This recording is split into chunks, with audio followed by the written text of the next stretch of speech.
ఆంధ్రప్రదేశ్లో ప్రభుత్వాన్ని నడిపిస్తున్న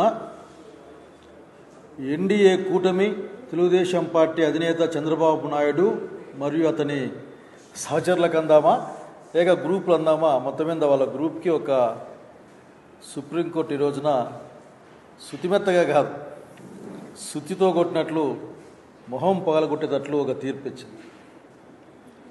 చాలా కాలంగా చెప్తా ఉన్నాం బాబు గారికి, మీరు భారత రాజ్యాంగాన్ని గుర్తుపెట్టుకోవడం లేదు, భారత రాజ్యాంగంలో ఉన్న అనేక హక్కుల్ని కానీ విధులను కానీ గుర్తుపెట్టుకోవడం లేదు, కేవలం కక్ష సాధింపు రాజకీయాలతో ఎర్రబుక్ అనే పేరుతో ఈ రోజున ప్రజాస్వామ్య విరుద్ధమైన రాజ్యాంగ విరుద్ధమైన పరిపాలన చేస్తూ ఉన్నారు. మీరు అప్పుడెప్పుడో వెనకటి చంద్రబాబు నాయుడు చూసాం, రామారావు గారి పైన చెప్పులు రాళ్ళు వేయించిన నాటి చంద్రబాబు నాయుడు గుర్తుకొస్తూ ఉన్నాను. నాకు ఏ సూచన లేదు, లేకుంటే ఏ పరిధి లేదు, అధికారం కోసం ఎంతకైనా తెగిస్తాడు చంద్రబాబు నాయుడు అని చెప్పడానికి రామారావు గారి పైన ఇదే వైస్రాయ్ హోటల్ నుంచి చెప్పులు వేయించిన సంఘటనే ఒక పెద్ద ఉదాహరణ.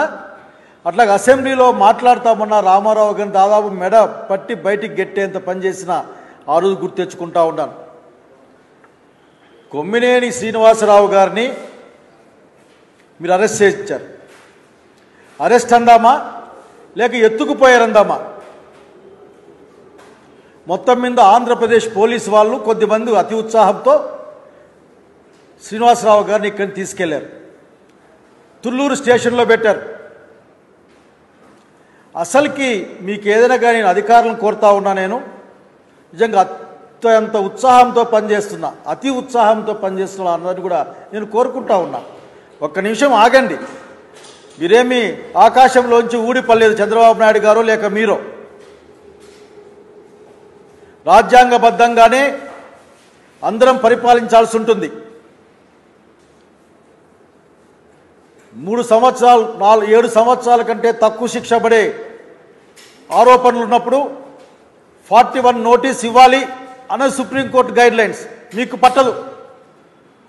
మీ యొక్క రాజకీయ పొలిటికల్ బాసుల యొక్క ఆ నవ్వులకే మీరు పొంగిపోవాల్సి వస్తుంది. వారి మొహంలో కళ చూడడం కోసం మీరు ప్రయత్నం చేస్తూ ఉంటారు.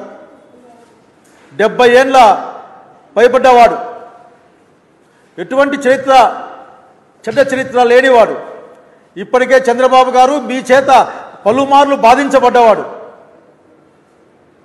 అతన్ని మీరు ఇక్కడ తీసుకెళ్తే కనీసం ఈ తెలంగాణ రాష్ట్ర పోలీసులకు కూడా స్పష్టంగా చెప్పలేదన్నది మా దగ్గర ఉన్న సమాచారం. సుప్రీంకోర్టు ఏం చెప్పిందో మీకు గుర్తుకుందా?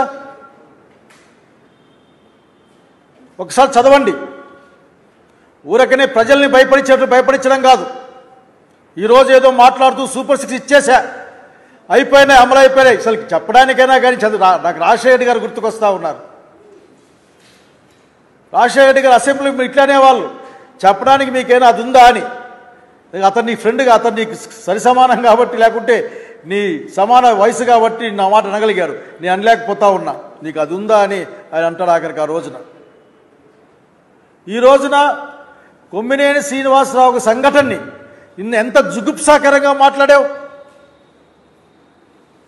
ఎంత జుగుప్సాకరంగా మాట్లాడేసరికి వినడానికి అసహ్యం వేస్తుంది. ఆడపిల్లకాయలను అడ్డం పెట్టుకొని రాజకీయం చేసే ప్రయత్నమా నువ్వు?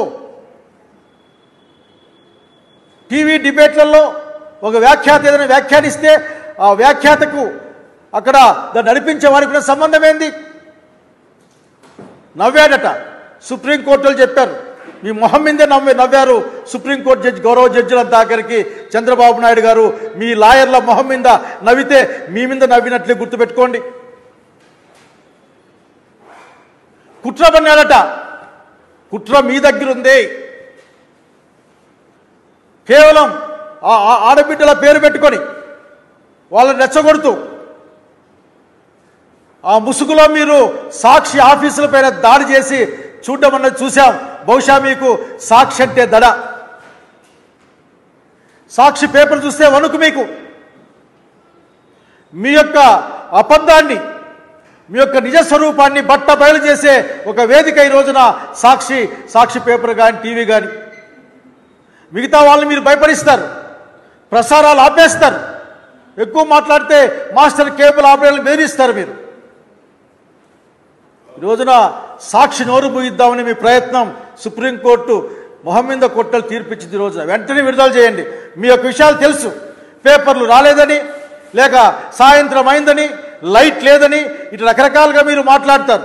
అందుకనే సుప్రీంకోర్టు మీ యొక్క కథలన్నీ తెలుసు కాబట్టే వెంటనే విడుదల చేయమని మీకు ఆదేశాలు ఇవ్వడం.